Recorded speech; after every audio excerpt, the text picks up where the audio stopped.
Have you ever heard a whisper in the dead of night, a voice dripping with desire and wrath? Imagine a night heavy with silence, where the stars burn like watchful eyes, ancient and knowing. The world sleeps, cradled in illusion, oblivious to the shifting currents beyond the veil of sight. But in the deep where shadows breathe and the air hums with unseen forces, a name coils through time, a whisper, a curse, a forbidden invocation. It slithers through the cracks of history, laced with the scent of temptation and the weight of untold ruin. Asmodeus. Asmodeus lingers like the eternal whisper, not in chains, not in legend, but in the silent spaces where desire wars with reason. He is the shadow behind temptation, the whisper in the moment of weakness, the unseen hand guiding ruin with the gentlest touch. He does not roar like a beast in the night. He does not break down doors or shatter windows. He does not need to. He is the whisper at the gambling table, the murmur in the mind. One more throw, one more chance, one more step toward ruin. He is the flicker in the candlelight as forbidden pages turn, the thrill in the heart of one who knows they read what they should not. He is the phantom touch on the skin of the unfaithful, the breath on the neck of the one who wavers at the edge of betrayal. He does not demand, he suggests. And so, the name of Asmodeus is not a relic of the past. He is not some ancient terror lost in time, nor a demon chained in forgotten scripture. He waits. And the moment a soul reaches for what it should not have, the moment desire overcomes wisdom, the moment a hand closes around forbidden fruit, he is there, smiling, watching, claiming what is his. But Asmodeus was not always a creature of nightmare. Once he soared among the celestial host, cloaked in the radiance of divine light, a warrior forged in the heart of eternity. His presence was a hymn of power, his gaze unwavering, his purpose pure. But the fall of the mighty is never sudden. It begins with a whisper, a hunger, a seed of defiance taking root in the soul. Some say he was among the watchers, those who stood at the threshold between heaven and earth, their eyes lingering too long upon the daughters of men drawn by mortal beauty. But others tell a darker tale, that his sin was not love, but something far more insidious. Not longing, but conquest. Not devotion, but dominion. Pride slithered into his soul like a serpent coiling around the heart, tightening its grip with every unspoken desire. He did not wish to serve.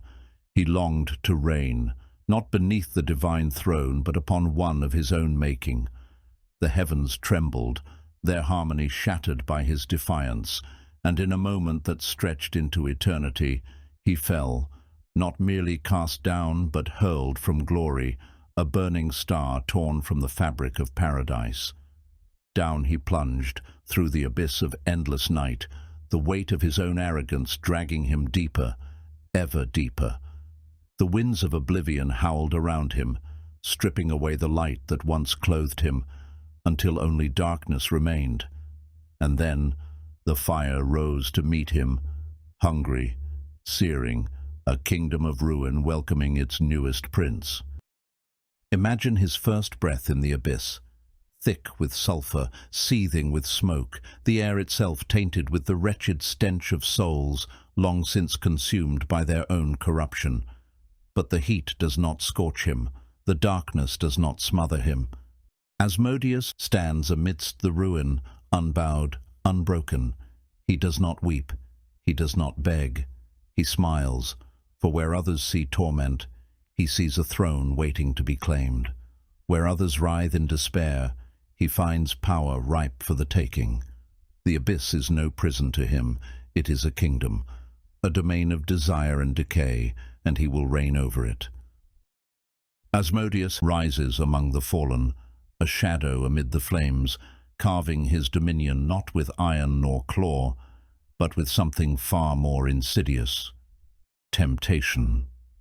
Others lash out in blind fury, reveling in chaos and carnage.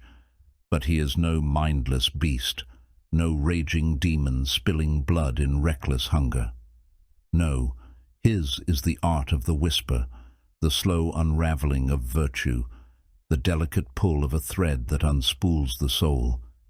He does not force, does not take, he offers.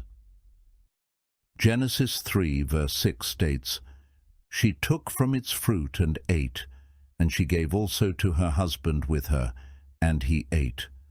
No chains bound Eve's hands, no shackles dragged her to the tree. She reached for it herself. Mankind does not need to be conquered.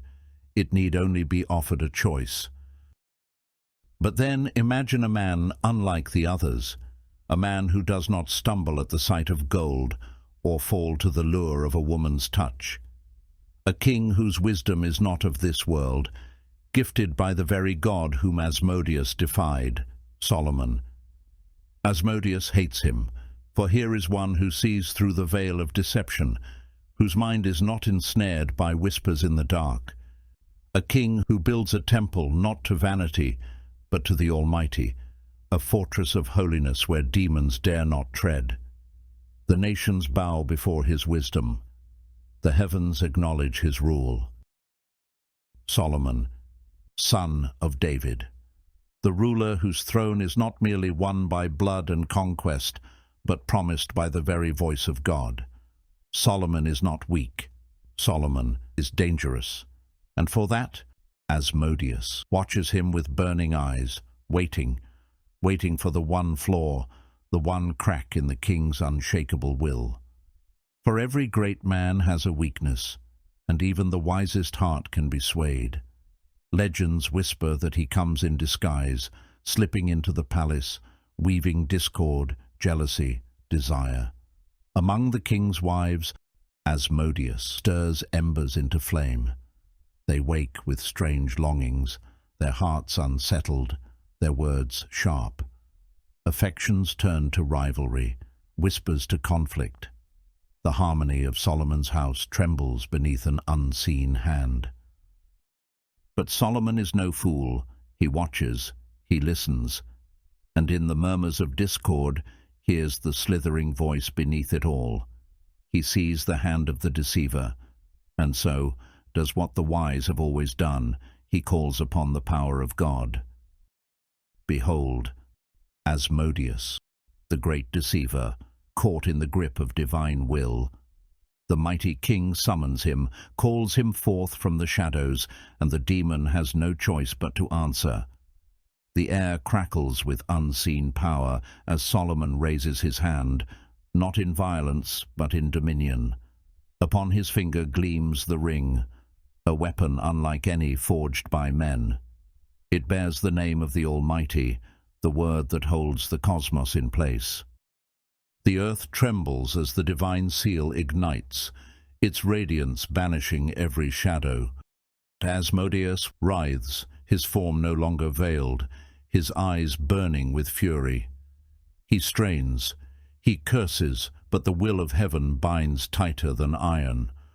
For the first time in his long existence, the great tempter is powerless, and Solomon, the king who commands both men and spirits, stands unmoved, his voice steady, his gaze unyielding. Solomon demands knowledge, and the demon must answer. Bound by the power of the divine name, Asmodeus has no choice but to speak.